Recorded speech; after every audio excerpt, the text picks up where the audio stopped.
Aleluia, Jesus. Paz do Senhor, irmãos. Amém. Paz do Senhor, povo de Deus. Amém. Glória a Jesus. Mais uma vez estamos aqui nesta noite para adorar e glorificar o nome dele. E a felicidade, digo sem demagogia, é muito grande no meu coração. Deus colocou um carinho muito grande aqui pelos irmãos de Cafelândia, no meu coração, presbítero irmão Gesiel, pastor Antônio. E só Deus sabe, e a eternidade para recompensar por tudo quanto Ele tem feito. E bênçãos sem medidas será derramada sobre vocês aqui. E a felicidade também é grande, porque nós estamos aqui somente a 15 ou 20 quilômetros da minha cidade. Os irmãos sabem, moro aqui em Lins, mas sou nascido aqui nessa cidade, cidade de bênção. Amo este lugar aqui. Quando eu venho para cá, me sinto em casa aqui. E Paulo disse que a igreja é o corpo de Cristo. E se ela é o corpo de Cristo, a Assembleia de Deus aqui em Cafelândia é os braços de Jesus, que sempre nos recepciona aqui com muita alegria, com muito carinho. Por isso eu louvo muito a Deus pela vida dos irmãos aqui, amém? Vamos nesta noite, quem trouxe a Bíblia, pegue ela na sua mão. Quero ler com os irmãos Juízes capítulo 2 e o versículo 10. Nesta noite, louvado seja Deus.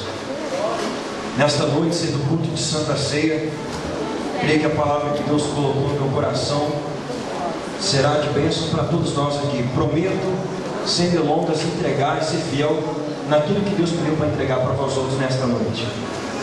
Juízes capítulo 2, versículo 10. E em seguida, primeiro livro do profeta Samuel, capítulo de número 3. Glória a Jesus. Juízes capítulo 2, versículo 10.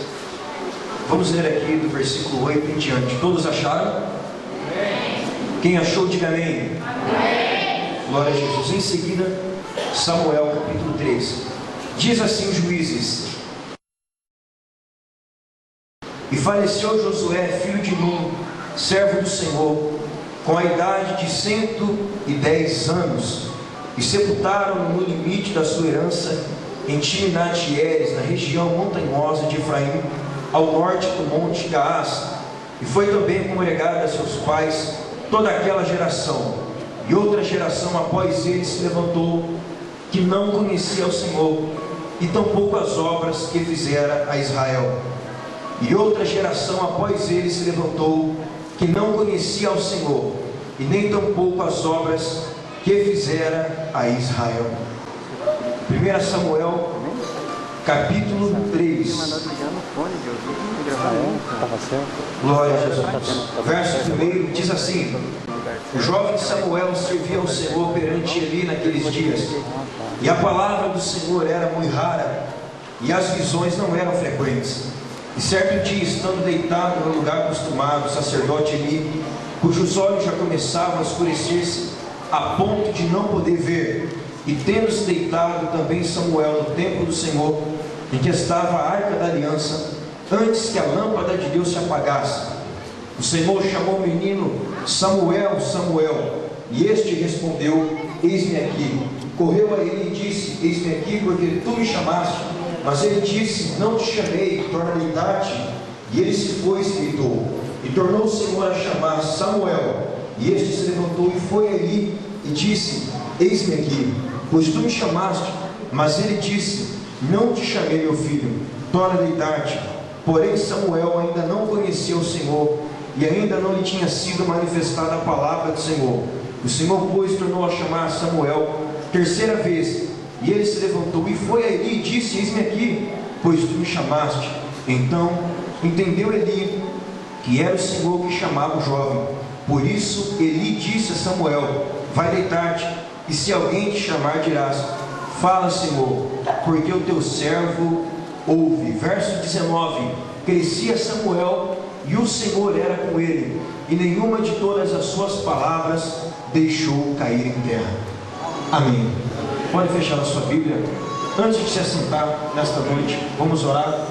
Peça ao Senhor que neste momento abra o seu coração e a sua mente, para que você entenda aquilo que Ele quer nos transmitir nesta noite, e que a palavra pregada esteja guardada em nosso coração apenas para um único propósito e para uma única finalidade: para não pecarmos contra o Senhor. Amém, povo do Senhor? Senhor Deus maravilhoso, aqui estamos diante de Ti, diante da Sua grandeza, diante da Sua face, diante da Tua misericórdia. Espírito Santo da verdade, que convence o homem do pecado, da justiça e do juízo, te peço nesta noite, ó grande Deus, abra a mente do Seu povo e o coração, para que eles compreendam, ó Deus, que nós compreendamos aquilo que Teu Espírito quer comunicar para nós nesta noite.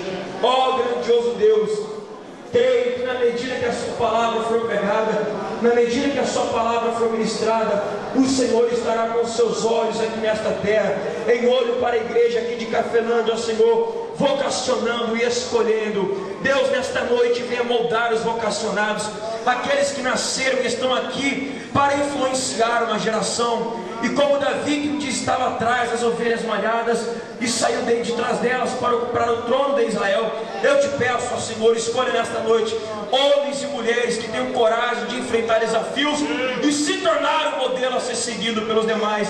Ó Senhor maravilhoso, levante nesta noite jovens, crianças e adultos para serem homens e mulheres visionários na sua casa e na sua obra, Senhor. Ó grande Deus, eu te peço em nome de Jesus. Amém.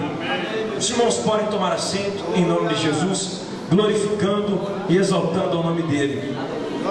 Amados em Cristo Jesus, nestes dias finais eu tenho feito uma oração diferente com o Senhor Deus, porque na verdade a minha visão nesses últimos dias já não se limita mais à simples visão de um pregador. Pelo contrário, eu tenho olhado para a igreja do Senhor com o prisma de um profeta, porque a igreja do Senhor tem deixado a desejar. A liderança precisa acordar, precisa abrir os olhos, precisa despertar, precisa voltar a entender o que é a santidade, precisa aprender a traçar o caminho de Cristo e seguir o Evangelho do Senhor Jesus, andando por um Evangelho mais comprometido. Porque a nossa fé hoje tem sido banalizada, o nosso Evangelho hoje está um pouco prostituído, a nossa fé às vezes tem sido como a do antigo Israel, adúltero. Assim a nossa fé tem sido banalizada, e até mesmo os homens de Deus pregando de terno e gravata, pregando, já não inspira mais confiança. Nós precisamos de uma mudança, e a minha perspectiva, e que eu creio, que neste tempo final, o Senhor Deus vai levantar uma geração de guerreiros, uma geração de profetas que crê que a Bíblia Sagrada ainda exige um padrão para nossas vidas, um padrão moral de santidade, de justiça, porque Deus é santo, e a sua mesma forma de atuar e de operar no passado não mudou, Ele opera da mesma maneira. Nós precisamos de um despertamento, a igreja precisa se levantar e acordar, porque eu olho para a igreja e vejo ela não mais como uma igreja às vezes ativa, pelo contrário, a nossa fé tem se esfriado, o amor de quase todos tem se esfriado. Pouco hoje se vê valorizar o irmão que está na igreja, aquele que é mais humilde, aquele que é bem simples. A maioria das pessoas hoje que estão na igreja buscam propósitos particulares de seu. Todos buscam o que é seu e não o que é de Cristo. E assim a igreja do Senhor perece, assim a igreja de Cristo padece. O sistema muda e a tendência é influenciar e nos levar a cada dia para uma bancarrota sem sentido. Mas Deus, nesta noite, em nome de Jesus Cristo, vai abrir a nossa visão para enxergar os projetos que Ele tem para a nossa igreja, ainda nesta nossa nação. Deus vai levantar uma geração de guerreiros e Ele conta com a sua vida. O nosso Evangelho está tão dividido que hoje há até mesmo uma divisão dentro do próprio corpo, igreja, cada um com a sua visão, cada um com a sua posição, cada um com o seu jeitinho. Igreja tal não pode se misturar com a tal, porque talvez as doutrinas, os costumes parecem não se darem muito certo. Mas mais de uma coisa, mais do que esse tipo de preponderâncias que está acontecendo nesse último tempo, a nossa visão deve ser unida na igreja universal de Cristo. Os ímpios têm se unido, e com a igreja do Senhor não pode ser diferente. Nós temos que se levantar, arvorar o estandarte da nossa fé e fazer a diferença, batalhar pela fé que uma vez foi dada aos santos.